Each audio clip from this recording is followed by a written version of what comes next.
Oi, pessoal. Estamos aqui no Que Rola na Geronto hoje e vocês estão me vendo estaticamente sorrindo numa foto porque eu não consegui habilitar o vídeo. Mas não tem problema, como hoje eu não sou a convidada, não tem nenhum problema. Eu estou aqui do mesmo jeito. Então, hoje nós estamos aqui com a doutora Ana Cláudia Arantes, bastante conhecida de todo mundo, com certeza. Na nossa última gravação, começamos a falar um pouquinho sobre a questão do luto. Isso teve um bom impacto, nós tivemos vários retornos de diferentes pessoas falando da importância de discutir essa temática. Então, hoje eu, Carlos, Marília, Sérgio e Pamela, nossa assistente primeira e maior, que vocês estão também conhecendo pessoalmente aqui, achamos fundamental convidar alguém que trabalha bastante tempo com isso, tem uma bagagem enorme a esse respeito. Eu agradeço imensamente a doutora Ana Cláudia por ela ter aceitado participar conosco dessa gravação e queria passar a palavra para ela, para conversar um pouco conosco e irmos batendo um papo aqui sobre a questão do luto neste momento de Covid-19. Ana, por favor. Bom, obrigada. Não é nem um pouco difícil aceitar esse convite, a única coisa é que a gente tem que ter colaboração da agenda, né? Porque eu tenho ouvido muitas pessoas dizerem tem sido uma sequência de domingos, todos os dias são domingos. Eu falei, para mim, todos são segunda-feira. Então, eu estou com saudade dos meus domingos. Mas, em relação a essa questão do luto, Ieda, o que a gente está percebendo com uma clareza indiscutível é o quanto desafiador você vivenciar as experiências de perda que as pessoas estão vivenciando nesse momento, sem a possibilidade de encaixar essa experiência com nenhum tipo de ritual ou de experiência pregressa. A gente não tem com que comparar, a gente vai fazer igual não era, nunca foi assim. Então, esse momento é um momento onde existe um desamparo afetivo no momento da morte. Então, mesmo as pessoas que estão nesse momento tendo acesso a equipamentos elaborados, intervenções de todo tipo possíveis dentro desse espaço, mesmo essas pessoas que têm acesso a esse amparo biológico, elas morrem desamparadas afetivamente. E esse desamparo afetivo também acaba impactando os familiares que estão envolvidos nessa despedida, porque eles não têm condição de se despedir no momento que a pessoa está morrendo. E depois que a pessoa morre, também, o que a gente conhecia como uma elaboração possível do processo de luto, que é uma ritualização dos momentos depois da morte, né? Então, a ida para a funerária, depois o velório, o funeral, e depois o enterro e a missa de sétimo dia, dentro do contexto da religião de cada um, mas assim, os rituais que organizam esse processo do ponto de vista social e também interno, eles desapareceram. A gente não pode mais fazer isso. Não tem mais. Você se despediu do seu familiar na porta do pronto-socorro e depois você não vai ver ele de novo porque ele vai estar caixão lacrado. Então, a última imagem que você tem é da pessoa que você deixou ali com falta de ar, sendo atendida pelo médico e alguém dizer, vai ficar internado. E depois notícias por telefone, provavelmente. Então, a chance de ter que enfrentar um processo de luto bastante complexo, depois desta era, eu estou falando que a gente está na era Covid. As pessoas não morrem só de Covid nesse tempo.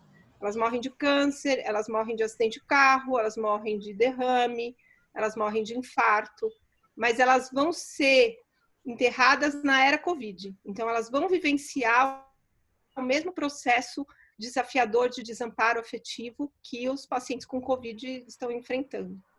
Então, a morte da era Covid é uma morte que nos desafia a lidar com esse desamparo afetivo.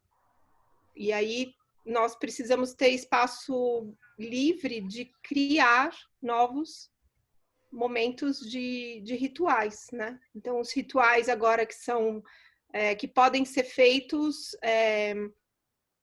por via internet, né? Tem plataformas agora que podem fazer o evento, né, da celebração daquela despedida com as pessoas à distância e ao mesmo tempo super próximas nesse sentimento da perda, né? Então, é um espaço para trazer um sentido para a perda que não é esse desamparo, que precisa ser encontrado um amparo de um outro lugar. Resumidamente, eu acho que é o que a gente está vivendo nesse momento. Ana, e assim, você é uma pessoa que trabalha, é referência na área de cuidados paliativos, de assistência nesse momento, etc. Além da questão do luto, como está sendo, assim, com os idosos, principalmente com os idosos, né, que é o foco do nosso canal, lidar com essa experiência de repente, amanhã, hoje eu estou aqui, e amanhã eu posso não estar, amanhã eu posso me contaminar, ir para o hospital e, de repente, vou morrer. Isso está acontecendo muito rápido. E daí não vou ficar afastado de todo mundo. Como é que está sendo lidar com isso, com as pessoas, com os pacientes, com os idosos de um modo geral, com as pessoas que você tem contato? Na verdade, Eda, eu acabo tendo um viés de percepção desse momento, porque dentro do meu trabalho, eu acabo fazendo contatos com pessoas que elas se abrem a essa conversa muito antes da morte chegar. Então, eu não estou com praticamente nenhuma dificuldade com os meus pacientes em relação a manter esse distanciamento. Em relação aos pacientes demenciados, acaba sendo mais tranquilo, e também pelo fato dos filhos já terem falado sobre isso muito tempo antes.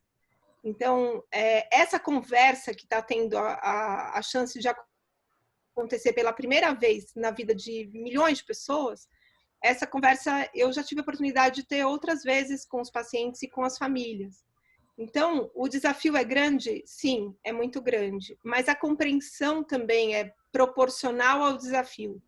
O que a gente tem visto de dificuldade com a maioria das pessoas é essa desproporção entre compreensão e desafio. Então, você tem um problema para enfrentar, então nós vamos enfrentar juntos. Então, tem aqueles pacientes que falam assim, mas eu nunca mexi no computador. Eu falo assim, olha, agora é bom quando a única opção que você tem é essa, né? Quando você tinha escolha, não vou mexer no computador, você escolhia não mexer. Agora, ou você mexe, você não vai falar com seus netos, você não vai falar com seus filhos. Então, o nunca é tempo demais. Mas eu sempre fui, eu que ia na feira, então, sempre é tempo demais. A gente está no momento em que existe uma oportunidade de aprendizado, tanto para os idosos, quanto para as famílias, quanto para os profissionais de saúde. E essa fonte de aprendizado parece inesgotável nessa era Covid. A gente está sempre, todos os dias a gente aprende algum caminho para poder lidar com a situação. Então, eu estou indo fazer visita domiciliar, né? Eu faço, vou dar a dica aqui, pode repetir, não patenteei a ideia, pode divulgar. Já vamos divulgar para o mundo o vídeo hoje. Só que também não vou admitir que alguém diga que que faça patente da ideia, porque é uma ideia que pertence a todo mundo. Eu faço uma chamada de vídeo antes da visita domiciliar, para todos os pacientes agora. Eu tenho tido muita demanda de pacientes novos, e aí eu faço chamada de vídeo para eles me verem assim, do jeito que eu estou aqui, né? De batom, sem máscara, mãos livres e tal. E aí a gente tem um primeiro contato, onde eu converso com eles, faço as perguntas. Está sendo lindo. Teve um paciente que eu comecei a conversa com a família, né? E aí eu ouvi ele chamando do quarto. Eu falei assim, pergunta para ele se ele não quer vir. E era uma família que não tinha tantos recursos. Então a filha falou assim, doutora, eu não posso tirar o computador daqui porque a bateria está ruim, só funciona quando está ligado na tomada. Deixa eu ver se ele quer vir. E ele veio com dificuldade, assim, ele sentou na minha frente. Aí eu dei um sorriso para ele, aí ele olhou assim para minha cara, e aí chamou a filha, falou no ouvido dela, tal. Aí ela virou para mim, doutora Ana, só um pouquinho, eu vou tirar a imagem porque o papai quer pôr a dentadura. Aí ela fechou, aí ele voltou e com um sorriso. Ele quis retribuir o sorriso. Aí A gente teve a conversa, falei, tirei história, conversei com ele tudo que eu precisava saber, tal, antes de encontrar, e expliquei para ele, olha, quando eu for te ver, eu vou estar toda embrulhada. E você não vai me ver como você está me vendo aqui, porque agora a gente tem que usar máscara, tem que usar óculos, tem que pôr uma touca, eu vou estar de luva, com o avental todo fechado, assim. Então, mas sou eu que estou lá debaixo de tudo isso. Aí ele entendeu, né? Ele falou, eu sei que tá muito perigoso e tal, obrigada por fazer isso por mim e tal, porque eles entendem que eu tô fazendo isso para protegê-los, né? Aí cheguei na casa e tava toda embrulhada. Aí eu ponho a máscara cirúrgica, depois eu ponho uma máscara florida e eu arrumei uma touca de panda. Tem a touca de panda, uma touca de nuvenzinha, assim. Aí eu ponho aquela face shield, ponho a touca colorida, tal, a máscara de flores, avental e arrumei uma foto. Uma amiga minha imprimiu uma foto minha de 3x4. Eu falei assim, 3x4 é 3 metros por 4 metros, porque é do tamanho da minha cara a foto. E aí eu fico a foto assim. Aí ele, quando eu cheguei, a esposa dele falou, nossa, mas doutora Ana, você tá muito linda, assim. Eu falei, eu vim embrulhada para presente. Eu tô assim, toda florida, assim, tô embrulhada para presente para você. Você pensa que a consulta foi difícil? Foi ótima, nem senti a máscara me machucando, nada. Foi 1 hora de visita domiciliar, que teria sido 2 normalmente, né? Que a gente. Eu tô velhaca na história aí, mas não consigo ser objetiva ainda, não, de fazer visita de médico, assim. Aí foi mais ou menos 40 minutos de conversa por vídeo, mais 1 hora de conversa lá. Agora eu tô chique, porque eu tô mandando as receitas por como é que é? Prescrição eletrônica, né? Então não preciso entregar papel nenhum ali, só quando é receita azul ou amarela, que aí não tem jeito mesmo. E foi perfeita. Então, assim, a consulta da era Covid tá completa. Ela tem contato pelo vídeo, ela tem presença, ela tem proteção, ela tem a técnica perfeita, tá tudo certo. Não faz certo aquele que se coloca um obstáculo do novo para si mesmo. Então, o que você tem que interagir é com o seu próprio obstáculo, não com a dificuldade que o momento te oferece. Então, a interação com os obstáculos é que vai diferenciar as pessoas nesse momento. Aquelas que se adaptam e transformam isso numa oportunidade, ou aquelas que sofrem e se recolhem num espaço conhecido anterior e acham que aquele era o correto. O que vem por aí é um outro mundo. Eu não acho que a gente vai ter nossa vida de volta. Quem viveu bem aquele tempo, viveu, que bom. Quem não viveu vai ter um novo tempo pela frente.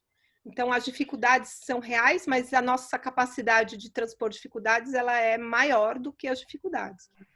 Então, acho que isso é uma característica meio de paliativista. Eu adoro quando alguém fala assim, não tem nada para fazer. Aí eu faço aquela cara assim, daqui que eu resolvo. Essa parte eu sei fazer. Muito Mas, legal. Ana, uma pergunta. Até eu estou vendo que essa situação da consulta online, virtual, ela pode ser algo bem humano e transformar isto de algo tão distante, tão longínquo, em algo bem próximo, afetivo. Mas quando ocorre o luto, a morte, na verdade, como é que está a efetividade desse ritual mudado que você falou antes? É tão efetivo para esse ritual, em termos de elaborar de fato o luto, ou é aquela coisa da presença, de ver a cara da pessoa pela última vez? Qual a efetividade do novo ritual? Ele tem as limitações que o anterior também tinha. O modo anterior de ritualizar a morte tinha muitas falhas no processo.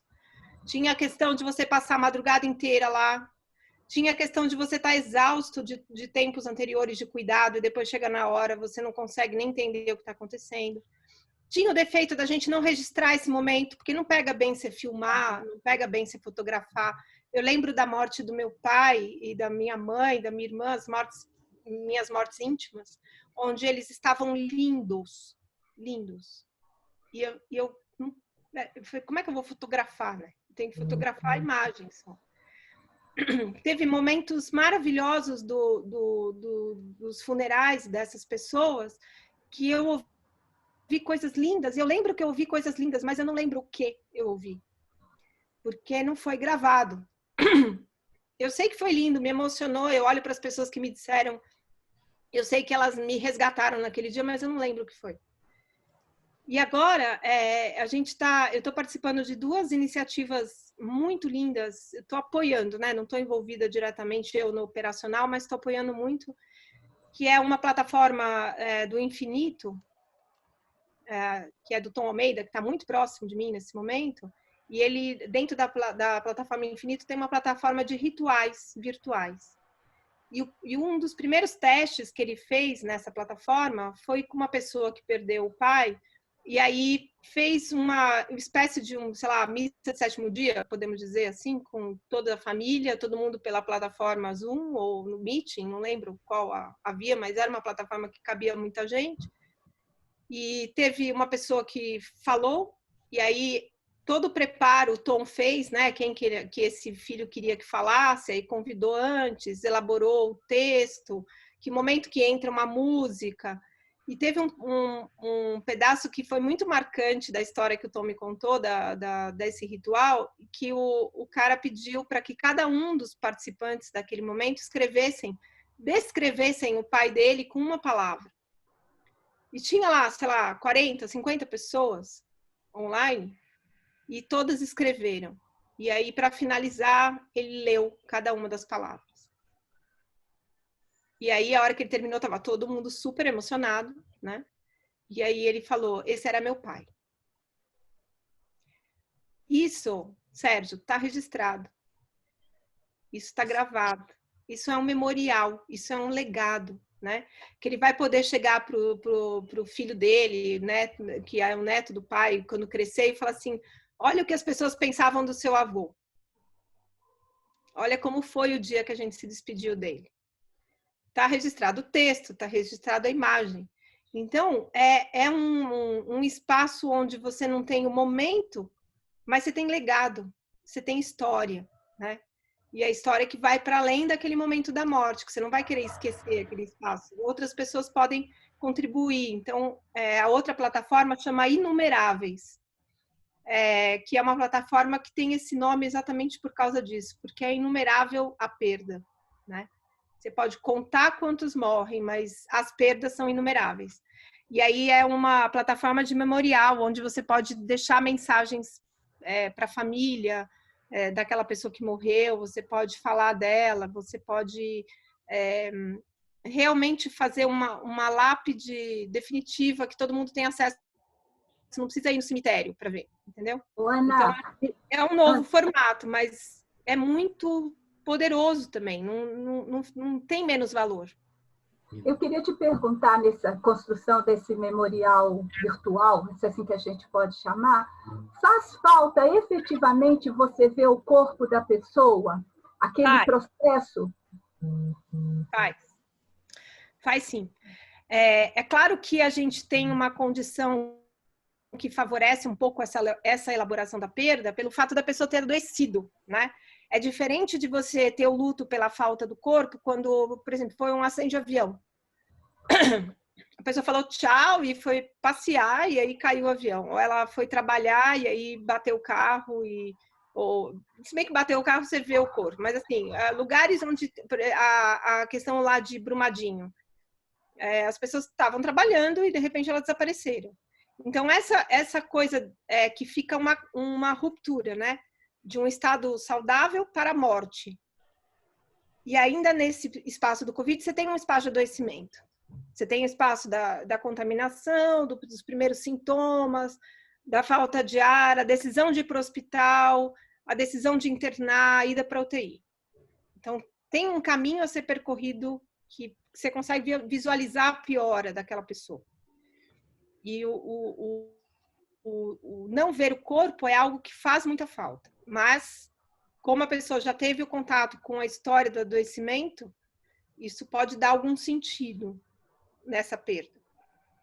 Se é que pode dar algum sentido, né, com as coisas do jeito que estão acontecendo. Mas nesse raciocínio afetivo, assim, você entende que a pessoa piorou, que adoeceu e que morreu. Não que ela desapareceu, né?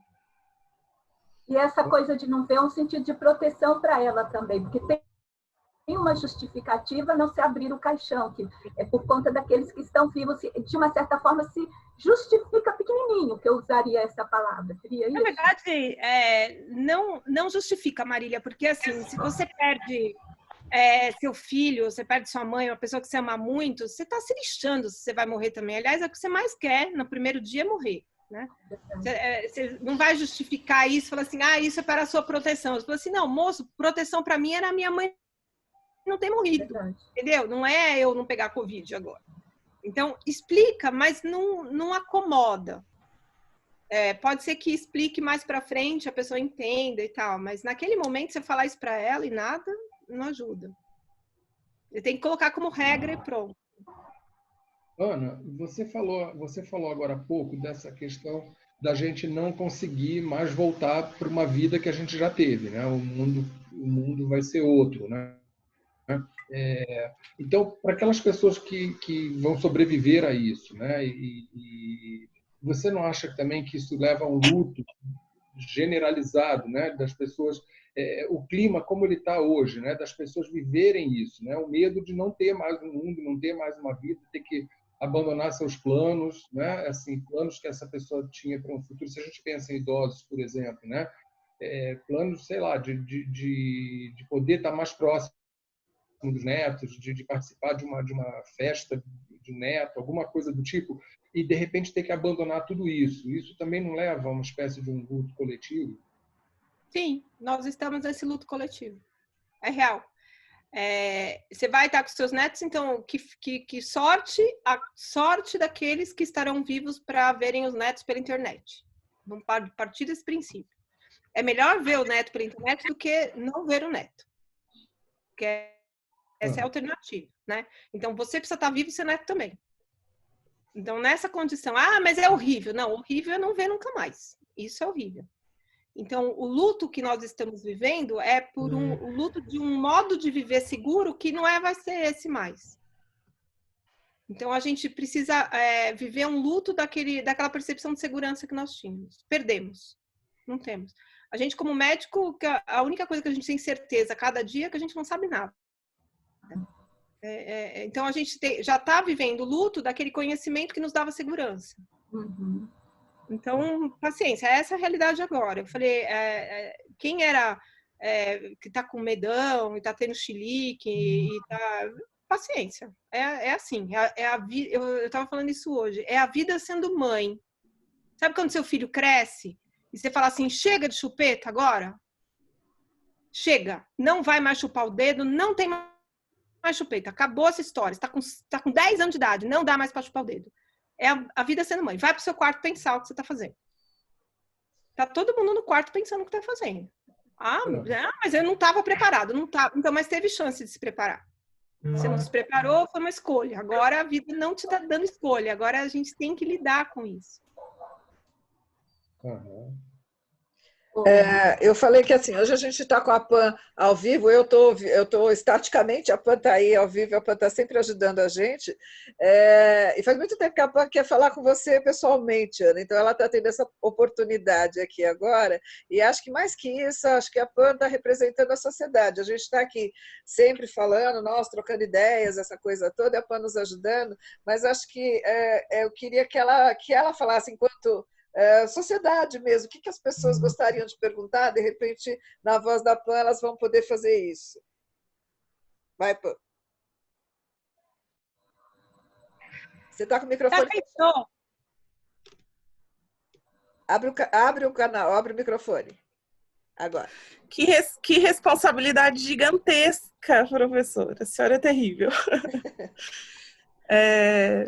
É um prazer, sim, Ana, e ela fala isso porque ela sabe que eu te sigo assiduamente nas redes e nos eventos e qualquer lugar que eu tenha uma oportunidade de participar. Eu estou participando porque eu gosto bastante também de me envolver nessas questões que você tanto discute com tanta clareza e lucidez. Eu não sei se enquanto sociedade, assim, não pensei nesse sentido, mas uma coisa que ontem me veio uma reflexão, a partir da sua reflexão de um post do Facebook ontem, qual é a mensagem que eu deixo no mundo, se hoje for meu último dia, né? E, gente, isso... Você chegou a ver as respostas? Que lindo! Acho que eu preciso guardar, não sei se tem como guardar as respostas, mas acho que foi uma das coisas mais legais que eu já postei na vida. Sim, se eu tivesse sim. uma semana de vida, que mensagem você deixava para o mundo? Eu diria que a gente tem que ser capaz de olhar nos olhos das pessoas e descobrir nelas tudo que elas são capazes de ser, que elas ainda não sabem. Eu diria isso. Olhe nos olhos das pessoas e descubra o que ela é capaz de fazer e que ela ainda não sabe que é capaz. Que era uma coisa que eu queria, já que a gente está, né, no mundo da gerontologia, falar assim, não trate o idoso como aquele ser que é diferente de você. Então, é uma coisa que está... eu estou com o limiar de irritação, está meio de fácil acesso ultimamente, né? Às vezes era difícil acessar a minha irritação, mas agora está de fácil acesso. Então, eu falo assim, o idoso é teimoso, o idoso não é capaz, o idoso não está sabendo lidar, o idoso não sei o que. Eu falo assim, escuta, vamos interromper a conversa agora. O idoso que mora na sua cabeça é o incapaz, é o cara que não entende, é o que é difícil. Mas a pessoa mais velha que você, ou seja, ela tem mais tempo neste planeta do que você. Então, quando você fala do idoso, teve uma vez o filho falando, porque meu pai ele não presta atenção, porque meu pai não resolve isso, meu pai não toma remédio, meu pai não sei o quê. E ele falando tudo que o pai tinha que fazer. Eu falei assim, quantos anos você tinha quando seu pai nasceu? Aí o cara ficou pensando. Aí eu falei assim, você tá com dificuldade de fazer a conta, né? Então, ele deve saber quantos anos ele tinha quando você nasceu. Essa pergunta contrária você não sabe responder. Então, fica na sua. Você tem que ser um instrumento através do qual o seu pai pode ser a melhor pessoa do mundo. É através do seu olhar. Porque através do seu olhar, ele está sendo a pior pessoa do mundo. E você está conseguindo destruir o potencial dele perante a sua expectativa. Porque você já tem certeza que ele não é capaz de fazer nada. Então, não adianta nem ele tentar fazer, porque no seu olhar ele não realiza nada. E assim é com as pessoas em geral. Então, quando eu olho nos olhos de um paciente demenciado, ele consegue me responder sim ou não. Aí eu tenho histórias lindas com paciente demenciado, as pessoas falam assim, você é bruxa? Como é que você consegue? Eu falo assim, não tem nada de bruxaria. É só você olhar para aquela pessoa que habita aquela doença. Porque ela não é a doença. Ela está habitando um espaço dentro dela que é muito desafiador. E ela responde sim ou não. E ela dá respostas incríveis. E as famílias ficam, como? Mas a gente achava... Então, porque você se relaciona com a pessoa que você acha que ela é. Você não se relaciona com a pessoa de verdade. Então, o idoso é um legado muito mais poderoso do que você, topeira mortal, que acha que sabe mais que ele. Então, é necessário que as pessoas... ocupem o espaço daqueles que favorecem uma realização. Você tem que olhar para uma pessoa mais velha que diz, não sei usar o computador, e olhar para ela e falar assim, cara, tudo que você viveu nessa vida, meu, computador não é nada. Me conta uma história difícil que você viveu. Aí a pessoa conta. Aí você fala assim, você acha que isso que você viveu é mais fácil do que você apertar essa tecla aqui? Porque aí dentro da sua cabeça mora alguém que gosta de aprender, porque você já viveu isso, coisas novas e aprendeu. Então, cadê essa pessoa que gosta de aprender?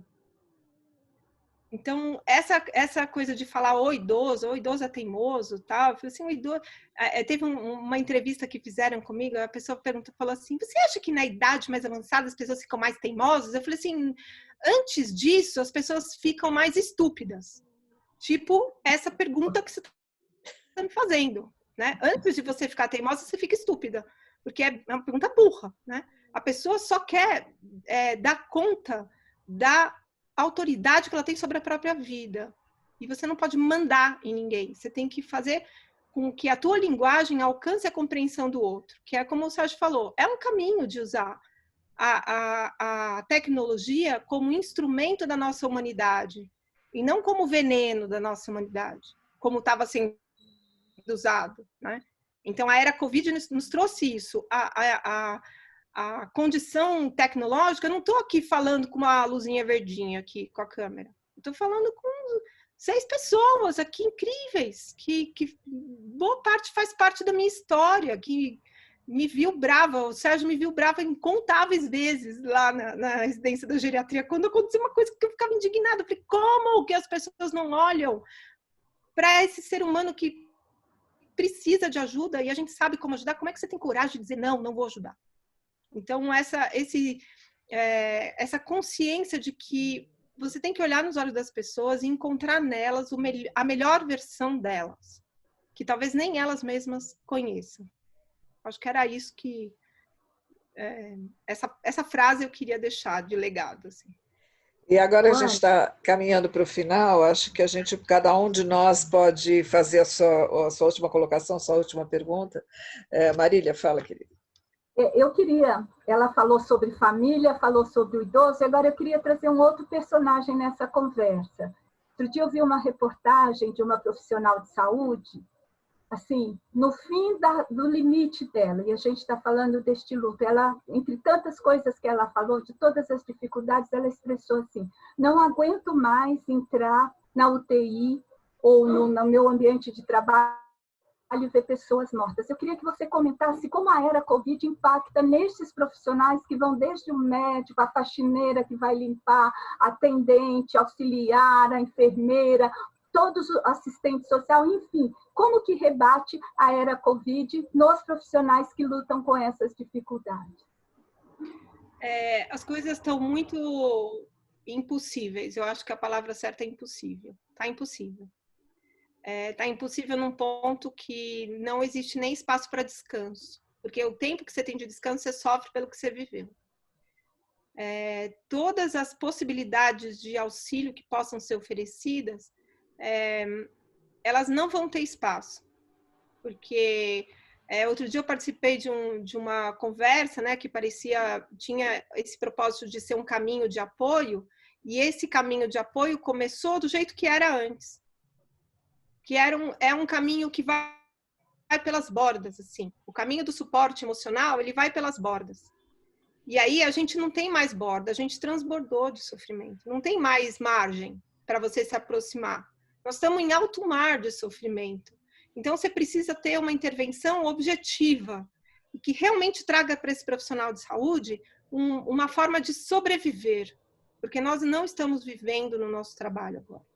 Não é viável você enfrentar 10, 15, 20 mortes num dia e depois admitir um paciente que chora na sua frente que você sabe que ele vai morrer. Então, não dá para se acostumar com isso. E quando alguém me procura, meu telefone acaba sendo tipo um CVV de profissional de saúde, né? Porque eu tenho muita coisa nessa questão do cuidando de quem cuida.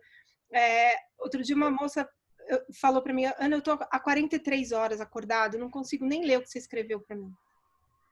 E aí eu falei, o que acontece? Né? Aí ela disse, eu devia ter brigado, hoje eu não briguei. Eu falei, então briga comigo. Aí ela disse, não, eu não quero, eu acho que eu quero chorar. Eu falei, então me conta como foi seu dia, você vai chorar. Você vai conseguir isso. Aí ela virou para mim, tipo, isso era meia-noite, pouco. Ela me mandou, ela escreveu assim, eu posso só fazer uma chamada de vídeo só para te ver? 5 minutos em silêncio, olho no olho na tela do celular. Eu já estava na minha cama, ela estava na cama dela. Aí ela chorou. Aí ela estava com o olhinho pesado. Eu falei assim, segura o celular aí do lado do travesseiro, eu vou ficar com você até você dormir. É o que dá para fazer. É companhia. Então, às vezes eu falo para as pessoas, elas não acham que isso é importante. Às vezes a única coisa que você pode fazer é companhia. Você não tem uma técnica de intervenção, vamos aplaudir né, 8 horas da noite, aplauso. As pessoas não têm EPI para se paramentar, elas estão morrendo. Tem UTIs que quase 10% são dos profissionais de saúde que trabalham na UTI. Aí você Teve uma médica que foi entubada, que é amiga nossa, tudo. Teve 2 médicos, eles quase saíram no braço por conta do sofrimento que é ver um colega vivendo isso. É alguém que é parte da sua história, e aí você vê acontecer e não tem o que fazer. Não tem o que fazer. Não tem dinheiro no mundo, não tem aparelho no mundo que possa impedir uma pessoa de morrer na hora que ela tem que morrer. E todos os médicos, os profissionais de saúde estão lidando com esse limite, coisa que a gente do paliativo já fala disso, ó. De repente, do dia para a noite, todo mundo tem que aprender a ser paliativista.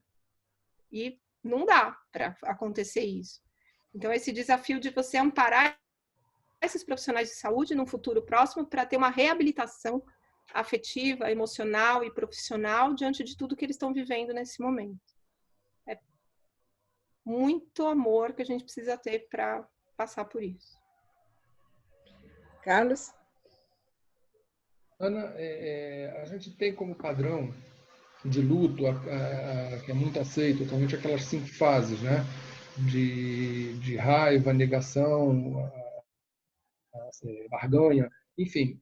Você acha que nesse novo modelo, né, que a gente está tendo um novo modelo de morte, né, um novo padrão de morte, você acha que isso também muda ou você acha que a gente continua seguindo esse modelo?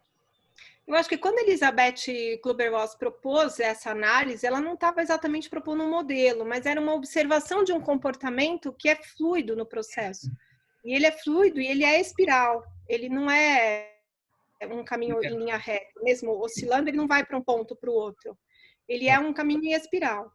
E aí você tem várias outras teorias que explicam o comportamento frente à perda, né? Então, o comportamento e a percepção interna. Então, no inglês tem luto e pesar, né? Eles são grief e bereavement. Então, a coisa da expressão social do luto e a expressão do processo íntimo. Uhum.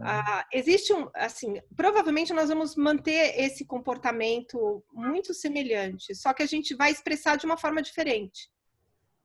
Por conta dessa questão do impedimento, né? As pessoas que são muito rígidas, elas vão desabar, elas vão implodir. As pessoas que são mais livres, elas vão sofrer? Vão, mas elas vão se abrir a outros espaços de expressão. Uhum. Então, o grande desafio, né, esse caminho, né, que a Elizabeth descreveu, esse caminho, ele diz respeito a todas as notícias ruins que você possa ter na sua vida, não só a morte. Então, primeiro você nega, fala, não estou levando um chifre. Não está acontecendo isso. Ou eu não tenho câncer. Ou não vou perder as minhas economias. Você tem um início e fala, não é possível que esteja acontecendo isso. Mas nessa era Covid, esse não é muito perigoso, porque quem está negando está se tornando uma arma. Então, é diferente quando você nega que está levando um chifre e o problema é só seu. Tudo bem. Você nega que você está com câncer, não faz tratamento, o problema é só seu. Agora, você nega que você está com Covid e aí você passa para as outras pessoas e o problema não é só seu. Uhum. Então, esse processo de interação afetiva com o luto pode ser mais ou menos intenso, com caminhos variados. Mas a repercussão que isso traz para as pessoas à volta pode ser muito perigosa nesse momento, se não tiver uma consciência coletiva de abraçar esse processo com cuidado, né? Uhum. Sérgio? Então, Ana, a gente associa muito luto com a morte, né? A gente sabe que não acontece só na morte, qualquer situação de perda. Então, nesse momento da Covid-19, né, que nós estamos nessa era da Covid, como você falou, a gente vai ter muita coisa. Você mesmo falou, a nossa vida que ficou para trás, né? O que vai ser do futuro? Essa insegurança do que vai ser do futuro, as nossas perdas, meus filhos perdendo emprego. Como é que está sendo? Como é que nós vamos ajudar as pessoas a elaborar esse luto frente ao mundo novo que ninguém conhece? Sérgio, eu estava conversando recentemente com um grupo de pacientes dentro da Casa do Cuidar. A gente tem agora a Casa Paliativo, que é um espaço onde a gente conversa com as pessoas que estão gravemente doentes. E que são pessoas agora também do grupo de risco, que também estão super isoladas, pararam de receber não marca mais consulta, não faz mais exame. Você imagina como é que tá. Quando a sua vida já era ruim, aí fica pior, né? Porque tem gente que estava com a vida boa e ficou ruim. Agora, quem já estava ruim piorou, é ainda mais difícil. E a gente teve uma aula com um psicólogo incrível, surreal, que nenhum de vocês morra sem conhecer Rodrigo Luz, tá? Ele falou sobre a importância da gente ter uma esperança por dia. Você pode ter esperança de você voltar a ter festa de aniversário, de você viajar, de você encontrar com os amigos, de você abraçar longamente, beijar seus netos, todas essas esperanças todas na vida ideal. Mas a gente precisa aprender a lidar com a vida possível. E a vida possível está acontecendo agora. Então, a esperança possível, a esperança de cada dia, né? Porque perdeu o emprego, perdeu, mas não está inválido para o emprego. Agora está sem, mas é um agora. É a vida que está, nesse momento, também tem o seu desafio possível. A gente não vai conseguir resolver boa parte dos problemas que tiram o sono da gente à noite, nós não vamos conseguir resolver no dia seguinte. Mas a gente talvez possa ter a esperança de manter a lucidez, o discernimento, a capacidade de criação, né? Porque a gente vai ter um novo formato de economia depois disso. Que não necessariamente vai ser pior, ela vai ser diferente. Então, sempre o processo de luto traz para a gente uma oportunidade de uma vida diferente daquela que a gente vivia, não necessariamente pior. Bom, gente, nosso tempo acabou, né? Nosso tempo da gravação acabou. Eu queria agradecer a Ana imensamente dela ter vindo, ter compartilhado conosco esse momento. Eu acho que não só foi uma troca de experiência, da experiência dela, profissional, que tem uma bagagem maravilhosa, mas foi uma troca afetiva e profunda com todos nós. Então, eu agradeço, em nome do grupo, agradeço imensamente a Ana ter topado essa... Você é a nossa primeira convidada, a primeira vez que a gente traz um convidado. Acho que essa estreia foi brilhante, então eu agradeço imensamente você ter topado. Acho que foi muito enriquecedor para o canal, então eu agradeço tudo você ter participado e tudo que você falou. Eu quero que as pessoas todas com quem nós vamos compartilhar assistam, mandem os seus comentários, as suas perguntas, as suas falas. Nós mandaremos para a Ana esses questionamentos ou essas falas que vocês nos mandarem. Deem o seu like, como é que o pessoal fala? Deem o seu like lá no canal. Né? Nos encontramos na próxima semana. Muito E a gente não se importa também de não gostar, porque não dá para agradar todo mundo, né? Não, mas não tem importância. Não tem importância. Então, gente, muito obrigada. Tchau e até até a nossa próxima gravação. Ana, um beijo no coração. Beijo aí todo mundo.